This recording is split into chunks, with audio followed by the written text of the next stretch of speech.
These are the times that shouldn't be normalized. This is a sort of 5-car alarm fire or whatever words people want to use. And so I just want to play, actually, we don't usually do this, but you had a newsworthy interview. I want to play a little more of what, of course, Brennan said to you and ask you about it. Let's take a look. The women and men of the CIA deserve, stronger, better, apolitical, nonpartisan leadership at such a challenging time of our national security globally with everything that's going on. And it's clear that Mr. Ratcliffe decided that he was going to initiate this, I think, again, to try to satisfy the interest, the urge of Donald Trump, who continues to claim that the assessment of Russian interference in the 2016 election was a hoax. It was not. We are back to that debate, apparently, allegedly, because the president demands it, even if it violates rules, abuses power. As you know, depending on how far these people doing the investigation go, they might open themselves up to liability if there's ever justice. I'm curious what you took from that newsworthy interview and being in a country today where there's multiple open probes, allegedly improper, into people who were serving the country. Well, look, I so appreciate your approach to this and even your choice of words. I mean, I think this is when it becomes about all of us. An election was had. Donald Trump prevailed. But the government isn't his. It's ours. It's our money that pays the salaries of men and women like John Ratcliffe and Kash Patel and Dan Bongino. So, it's a line from Aaron Sorkin, right, from the American president, Michael J. Fox. You work for me. You answer to me. And I think that's why we get to ask these questions. What I think is interesting on this story is that I have Trump people in my life. I'm sure you do too. And you're always thinking about how can I puncture their information system. So I read the reporting in The Atlantic, which was really detailed and specific.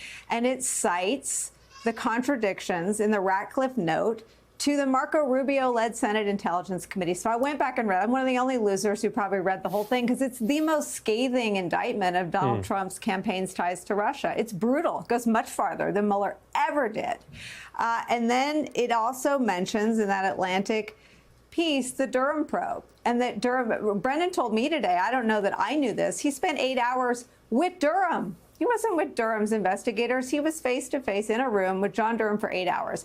And I played some sound. I mean, you remember, you covered it. Fox News held Durham up not just as the answer to Mueller or the antidote to Mueller, but as justice for all. That was their graphic when they covered the Durham probe. Durham found nothing. He spent $6.7 million.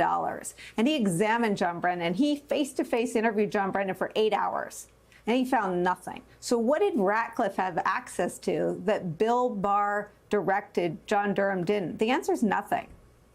And so I think it's really important when we cover these, they are public servants. They may not act that way, but their salaries are paid for by us. They're not Trump org employees.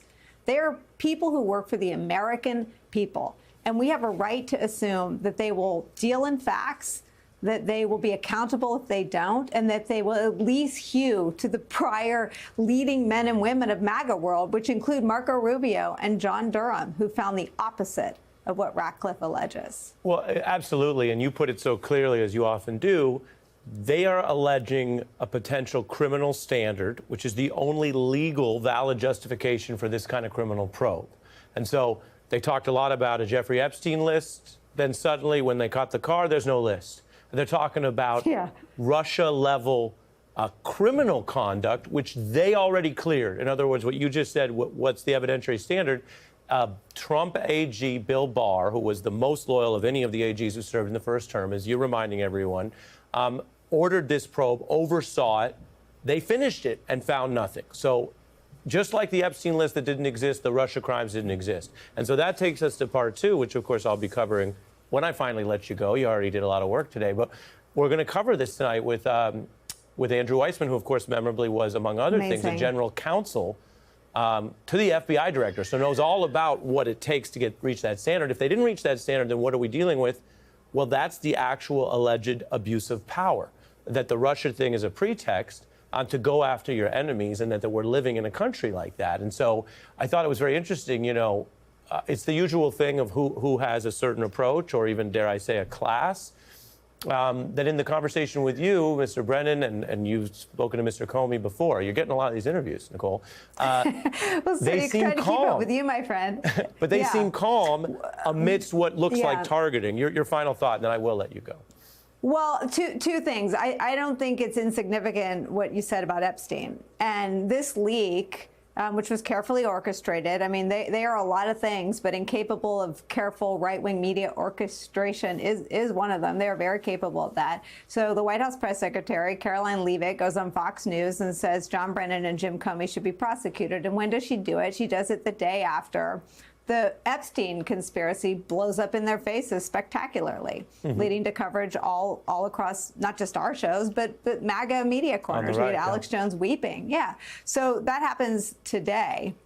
They're calm because they're from an era where facts prevailed in the context of criminal justice. And that is what they're counting on ruling the day. And that, I think, to your question and my skepticism, that's where we're going to be tested as a country. Yeah, we're going to be tested. And again, people can debate the right amount of coverage, language, or reaction to what is now a very old story. The president likes to talk about what he calls old news, what he doesn't want to talk about. Relitigating 2016, or if I want to be technical, re-litigating it at Trump's behest. You can debate it all you want. There are people who want to debate the Nixon era. You can have that freewheeling debate. What you can't do, and what I don't think the Supreme Court should allow, even if they gave away the store on immunity, is have the highest levers of power in the government to investigate, to arrest, to interrogate.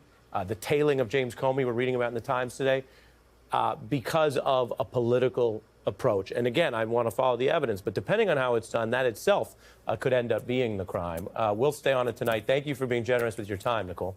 As I mentioned, Andrew, to Nicole, and reminding viewers, you also held the job of FBI General Counsel, which goes right to the heart of how these issues are supposed to be resolved legally. I have a lot of questions for you. First, welcome. Thanks for joining me on this news night. Yep, nice to be here. This is certainly concerning, very concerning allegations. Yeah, so let's start first with the most basic law. Then I want to broaden out to the context, because we are not going to close our eyes like Lady Justice is supposed to. We're journalists, our eyes are open. But first, have you ever seen a legitimate probe opened in the Brennan matter regarding what is described as some disagreement or differing views about an intelligence assessment? Is that normal or on the level? So if we don't know, and I think it's really important for people to understand, we don't really know what the government has. And so that what you're raising could be, what is at the heart of this, which is just one person concludes X and the other person concludes Y. They just have a difference. I don't even think that's what's going on. From what we know, the idea that you're going to criticize John Brennan and many other people for simply thinking that it's important to investigate whether Russia interfered in the 2016 election, that is not an open factual issue. Right. Russia interfered in the 2016 election. It is in black and white during the Mueller investigation. Would there be you need a predicate if you're following the law. Is there any factual basis for a crime there? There's none that I can think of at all. I mean, the only thing that I see so far, and again, we don't know what the government has, is what you raised, which is actually the actions of John Ratcliffe. That is the only thing that I'm seeing that appears to be improper here, because the idea that you would open an investigation, it's been leaked. That's sort of red flag number one. That's not what you do if you've got a criminal investigation. The Department of Justice is supposed to keep that under wraps.